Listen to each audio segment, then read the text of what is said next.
Today I'm with Roger Hauka, and we're in Barrie, Ontario, and I've been out in Barrie for, I guess, the last few days. We've been looking at model railroads and having a pretty good time.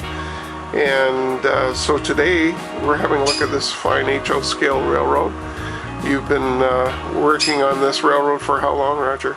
Well, it's gone through a bit of a metamorphosis, but as you see it now, the railroad is about 6 years old. Okay. And you must have taken a lot of your models from previous railroads and that, and sort of worked it into it. Yes, there's, as anybody who does this hobby knows, you're always upgrading, you're always moving along with what you're doing. The railroad loosely represents the Muskoka Regional Railroad, non-existent, but the stretch between Washago and North Bay. Okay. And so Ontario, Northland, and CN kind of background. And since CN occasionally leases foreign power, we have the opportunity to run whatever you wanted to bring that night out there as well.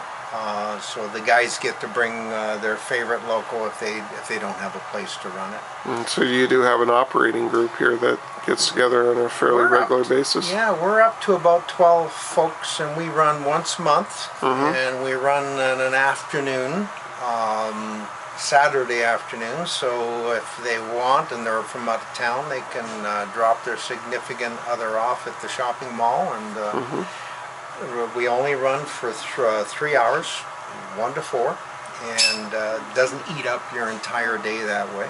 Yeah. But we have moved from about 4 people up to 12 rather quickly, and a lot of our people are newbies. Yes. We have a core of old hands, no question about it, and they're very helpful. But I can bring a neighbor in, the guy up the street, and the layout is geared towards that kind of involvement. So, and I've tried to keep it that way. I like seeing new people come into the hobby and not be overwhelmed. Well, it's something we all have to get started at. I can imagine back in, when did you get started in model railroading? Oh, geez, last century. It would have been probably around 98. I had a friend, Bill Fraser, asked me if I wanted to come to an operating session, and I didn't have a clue what it was. And, and in his frustration, he finally said, a bunch of old guys get together and they play with trains. Oh, now I understand. So we went and we did that, and it was very complex playing with trains, and I was sort of hooked on it ever since. When I rebuilt this layout, I rebuilt it with the idea that it could be operated. Right. Once you've done it and you've actually experienced operating, I think just having the trains go around in circles becomes a bit boring for some folks. It's nice to be able to do it, but on the other hand, it's nice to see your railroad come alive and actually be a living thing. I noticed that you've had quite a few innovations here, that you're a bit of a scratch builder. I was admiring, you know, a lot of times when you come into basements, you have to do duck unders and crawl unders to get into the layout room, especially if you're going around the outside of the room. But you've managed to build something here that is quite fascinating. Maybe you can tell us a little bit about it. I was trying to find a way to join up, get into the layout without having a swing bridge. Yes. Because there appears to be a lot of difficulties with swing bridges changing with the seasons and humidity and temperature. Yep. This rather loosely designed bascule bridge lines up every time. It automatically settles in, and no matter whether the layout is expanded or contracted, it's always been lined up. So how does it do that then? It fits into nothing more than rail joiners down here. Yes. And when it hits the rail joiners, it's automatically self-aligned, and drops right into them. There's a small wedge on the bottom of the rail that's been ground, Yeah. and it just automatically aligns it. It's solid in there. Now the bridge isn't done. Someday it'll get finished too. But the motor that drives it is out of an old printer that was laying around. Yeah. And it's hooked on switches that turn the lights, change the lights, and it's got a big counterweight. yeah, the counterweight is actually a dummy. I actually put weight in it when I first fired it up, and then it didn't work right. Oh my goodness. It needs the weight of the bridge to lock bring it itself down. in place. So the counterweight is just for show. And for the cabling? Cabling, it's hooked up into this side, and the track is live as a result of that, whether or not there's a good contact here. And the first section up to the crossing there is dead if the bridge is not in place. Okay. So on the other way, when the counterweight is down, the train would just bump into it. So in theory, there's no way someone can run off into the wild blue yonder. It's fascinating. So what town are we in right here? This is Gravenhurst, Right. and this is the park.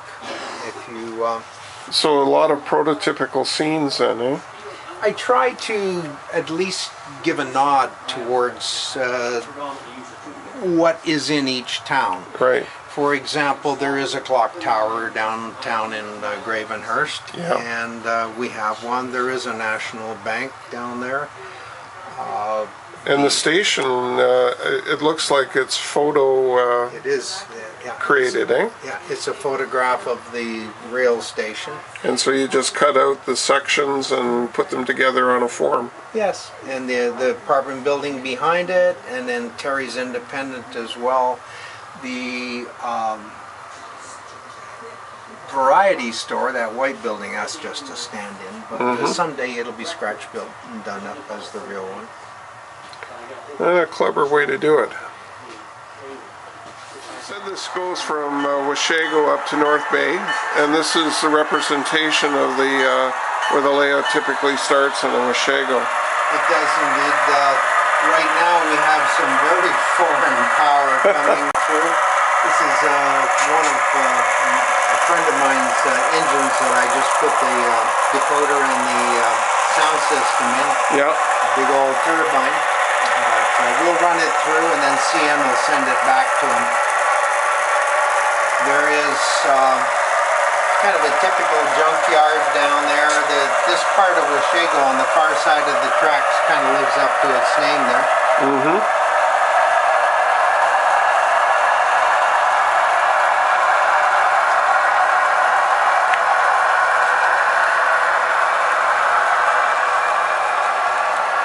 How did you do your water? The water is nothing more than plywood with paint and then just clear varathane on it. Yes. It cleans easy, doesn't show scratches very well, and serves the purpose. Easy to do. Yep. Now you'll see all around the layout, you'll see, to remind my operators, the sequence of sidings and places that exist. Many of our operators are brand new folks, newbies you would call them. Yep. And they sometimes need to remember where they've got to go and what they've got to drop off. We also have a number of old hands, as I mentioned earlier, but if we end up with some real newbies, then we do a conductor engineer setup. Right. And let the new guy run the train, which is the fun, and the conductor helps him figure out where stuff goes. Very simple car card system. Yep. Probably the most basic car card system that is out there. There are many more elaborate ones than this. But I can flip the cards for the next location, or whether it's an empty. It works really well. And most people understand intuitive. it. Yes, very good. That's exactly right. So this is the town of Kilworth. This is That would be the next town north, I guess, of Washago. That's right. And Is this typical of what the town actually looks like? Yeah, they don't appear to have bylaws governing fine sign placement in Kilworthy, so I've copied that because it's a lot of cottage countries up there. There really is a Camp Hillbilly and so on. Yes. My station post office is scratch built, and that's what it looks like. Yes. Sitting there. What else do we have here? Captain Mike's Guns. Yeah, servicing the tourists as they hand up. You can buy anything you want up there. That building now is down. My era is approximately 1975. I see some Bowler trailers from Winnipeg, eh? Yeah, they're heading up camping. That's really neat. This is cuttings lumber. If it grows, we'll cut it, making big forests smaller to serve you better. Yes. And a lot of tongue-in-cheek. That's one thing I love about model railroading is you get to play with things like that. Cuttings gives me a lot of excuses to have traffic stay on the layout. For example, we send lumber up to Kent Trusses and Sundridge. We send lumber to Caleb's Coffins, who then sends coffins to Morty's funeral home. Yep. So we get to move stuff sometimes 2 or 3 times on the layout without having to always just move off. And we've seen Gravenhurst. Yes. There is still Brown's Beverages in Gravenhurst, as far as I understand. What kind of beverages do they make? Just pop, soda, and so on. So again, it's an excuse to bring in some boxcars with empty bottles and send them out with product. Looks like we have an airport here. And this is our Muskoka airport. We don't have enough lake amphibians there. One day I'm going to come across a bunch of lake amphibians and they'll be sitting here. But so far we do have some amphibian aircraft. We have very good pilots. They can land and take off of an extremely short runway. So you've got lots of LEDs in place. It must be another passion of yours, putting in LEDs? Yeah, well, in this case, that's relatively what it looks like. It's from the taxi lights to the main runway lights. And I like using LEDs for many different things, even my street lights, because yes, they're brighter than a real light would be, but you seldom work in the dark, and so you still get to see them. Yes. You get to see inside a light box in a building, for example. Yep. Only really because it's an LED. If I put an incandescent in, you'd only be able to see that if the lights were out. They also don't burn out as a rule. This is the Strathdees for Libby's. Yeah. This is in memory of Don Strathdee, a good friend of mine who's passed away.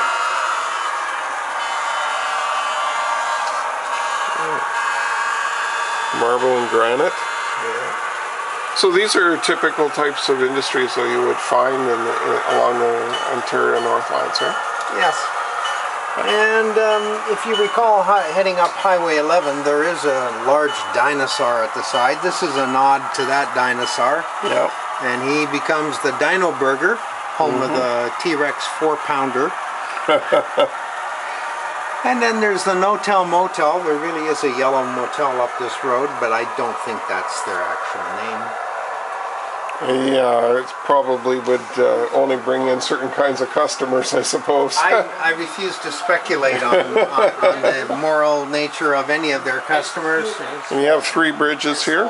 Yes, and in real life those 3 bridges exist, but they're spread out over probably 3/4 of a mile. But is this a mill or something, or a powerhouse? This is the powerhouse that exists down there. Yeah. And it's a bit of a tourist attraction now. And so we have another city scene here. This is Brace Bridge under construction. You'll see little under construction signs around which are my indication that it's not finished yet. Yes. But we're getting there. And as we move along, there'll be more and more buildings with lights in them and scenes in them. Because the buildings are so close to your face, it's nice to be able to look in and actually see something in the window. Need cash, eh? Yeah. Easy buyback. Yeah. That's a scratch-built building representing what's there. That's the old hobby shop, the right track. That is, they've retired now, but on the far side of the hawk shop was the right track. Industrial siding here. Yes, give us a little bit of activity in Bracebridge for our operational needs. Minette Shields is still making beautiful wooden boats in our world. And lumber has to come in, again from Cuttings Lumber, and goes to Minette Shields and goes out as boats. Slowly but surely I'm changing over the track gauge to 75, and when I do, I'm putting in tortoise machines. Yes. But we've been getting by very well with just caboose manual throws up to now. Vehicle. Now here's a substantial industry. My goodness, it takes up a lot of square footage. It does. It gives me a chance to put some maybe it's the little boy in me that wanted construction toys, but it gives me a chance to put some construction work in. We have about 15 ballast cars that can go out. Plus we bring in fly ash and we bring in lime and we send out cement. So there's two spurs service this complex, one north, one south, and a fair amount of activity takes place as a result. And Sargent is a real company, I guess, in the area. Yeah. Not quite as large and established with the rail lines going into it. But Sargent started out, I understand, as an oil service company back in the day when they would come and bring oil to your house or whatever, and they have expanded, but not this big. some kind of interesting things here. There's a facility, it looks like a trailer, a two-story trailer down there. Well, you gotta have an office. Yeah.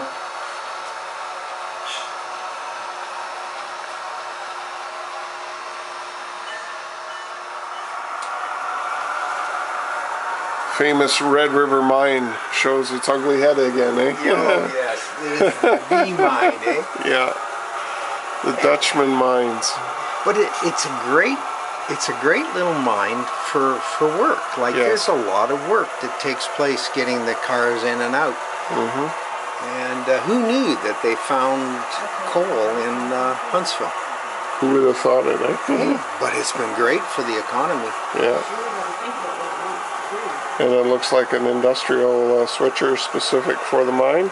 Well, yeah, he was a gift again, so we sent him straight to work at the mine. Mm-hmm.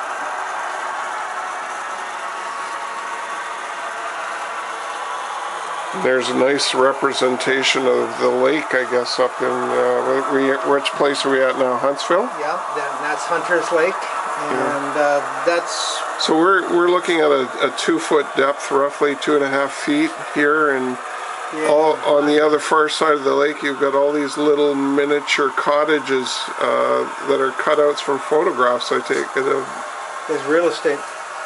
the areas that actually exist. Yes. That's Highway 11 off from the bridge in the distance there. Yeah. And it is probably a pretty good example of forced perspective. My attempt at it anyway. I think it really does a good job. So how did you manage that? Did you get out on a boat and photograph each place? Or? Actually, where you and I are standing is a hill. Yes. Hillside, and our heads would be up in the houses. Right. And if you stop there and photograph, that's exactly what you see. So I use the photographs to do the skyline. I just think I want to get in and get closer here so people can see the images. You just have to have lights on in the windows, eh? Yes. That might be a bit much. We could try that, I suppose. There's the Huntsville station. Yes. Again, a The stand-in. representation stand-in. A stand-in. Think you'll scratch build one someday? When I run out of other things that I've got to work on, we start going back and doing just that. Caleb's Coffins. Yeah, that was for my grandson. He give him a couple industries.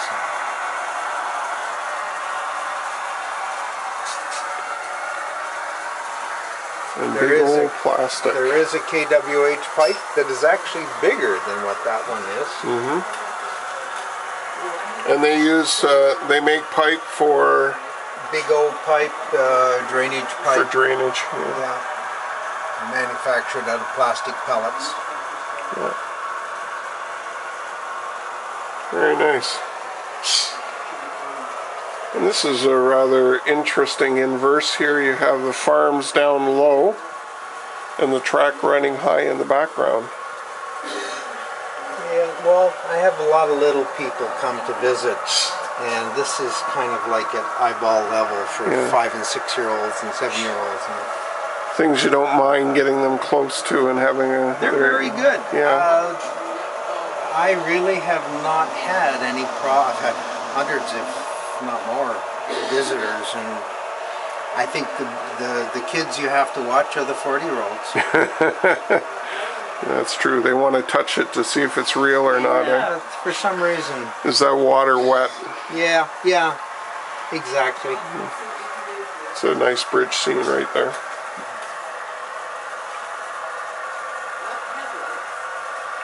Micro-engineering bridge or Walters?